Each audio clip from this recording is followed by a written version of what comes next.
Assalamualaikum warahmatullahi wabarakatuh. Halo sahabat PPG yang berbahagia. Kami dari kelompok 1 dan 2 akan mempresentasikan hasil diskusi kami tentang mengidentifikasi hasil yang diinginkan. Understanding by Design atau UBD merupakan pendekatan pembelajaran yang menitik beratkan tujuan pembelajaran dan pemahaman siswa.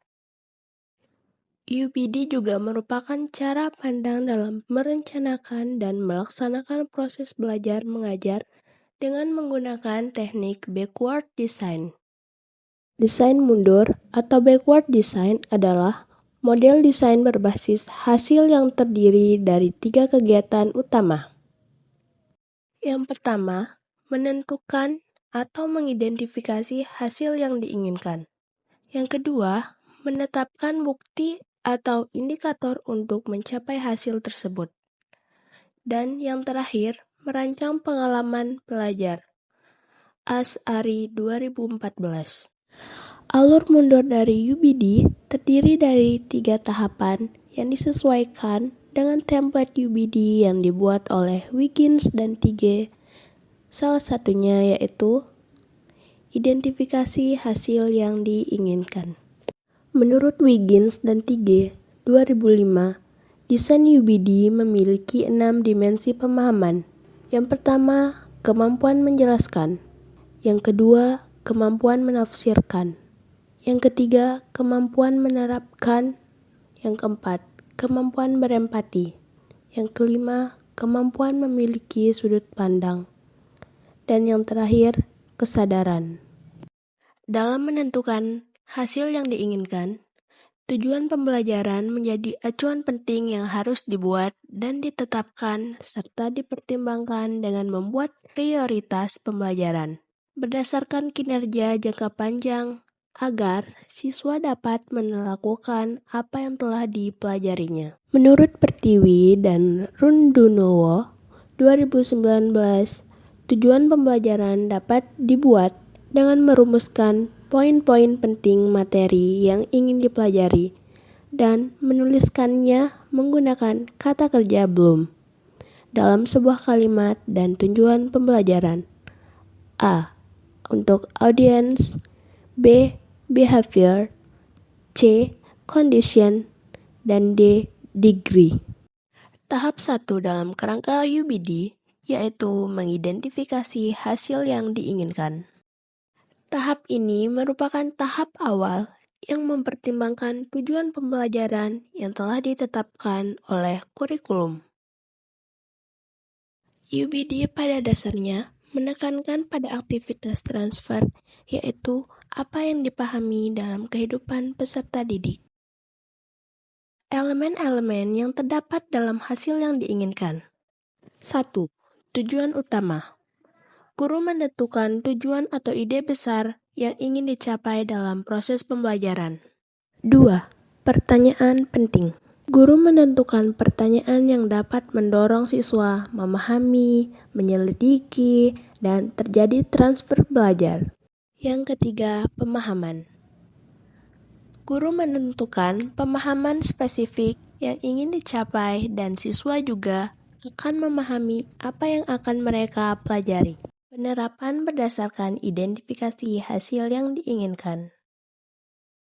Mengidentifikasi hasil yang diinginkan, dicontohkan penerapannya dalam mata pelajaran matematika pada fase A, elemen geometri, materi, bangun datar. Penerapan identifikasi hasil yang diinginkan. 1. Capaian pembelajaran. Peserta didik dapat mengenal berbagai bangun datar, segitiga, segi empat, segi banyak, dan lingkaran. Mereka dapat menyusun, komposisi, dan mengurai dekomposisi suatu bangun datar, segitiga, segi empat, dan segi banyak. 2. Tujuan yang ditetapkan. 1. Melalui pengamatan media tangram, peserta didik mampu mengenal bentuk bangun datar. C1. 2. Dengan mengamati benda di sekitar kelas, peserta didik mampu menyebutkan macam-macam bangun datar. C1. 3. Melalui pengamatan video, peserta didik dapat menyebutkan ciri-ciri bangun datar, segitiga, segi empat, segi banyak, dan lingkaran. C2. Yang keempat, melalui media pembelajaran, peserta didik mampu mengelompokkan bangun datar sesuai jenisnya dengan tepat. C2. Penerapan identifikasi hasil yang diinginkan yang ketiga, yaitu pemahaman. Meningkatkan pemahaman peserta didik dapat mengenal berbagai bangun datar, segitiga, segi empat, segi banyak, dan lingkaran. Yang keempat, pertanyaan penting. Pertama, apa yang dimaksud bangun datar? Yang kedua, apa ciri-ciri bangun datar? Yang ketiga, apa itu bangun ruang?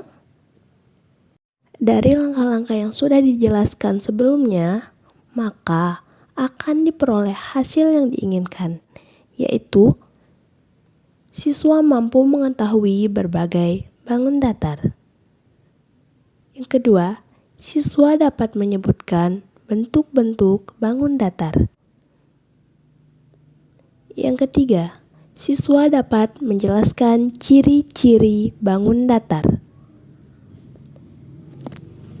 Yang keempat, siswa dapat membedakan bangun datar segitiga, segi empat, segi banyak, dan lingkaran. Yang kelima, siswa dapat mengelompokkan media tangram sesuai bentuk bangun datar. Dan yang terakhir, siswa dapat menyebutkan benda di dalam kelas maupun benda di sekitarnya sesuai dengan bangun datar. Sekian hasil presentasi dari kelompok 1 dan 2. Terima kasih dan wassalamualaikum warahmatullahi wabarakatuh.